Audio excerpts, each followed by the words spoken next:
اسپانیا له افغانستان په لنډه موده کې د خپلو ټولو عسکرو ایستلو اعلان وکړ.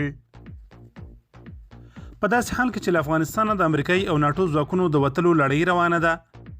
د اسپانیا هیواد دفاع وزارت خبر ورکړی چې ډیر ژر به خپل ټول عسکر له افغانستان وباسي.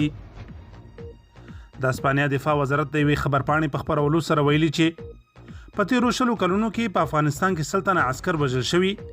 لسګونه نور ټپیان شوي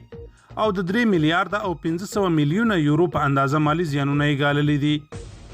خبرپاڼه کې ویل شوي اوس وخت را رسېدلی چې موږ په افغانستان کې نظامي حضور پای ته ورسوو او خپل پاتې 40 تنه سرتیري له دغه هیواد څخه راوباسو. باید وویل شي چې اسپانیا داسې مهال له افغانستانه د خپلو ټولو عسکرو ایستلو پرېکړه کوي چې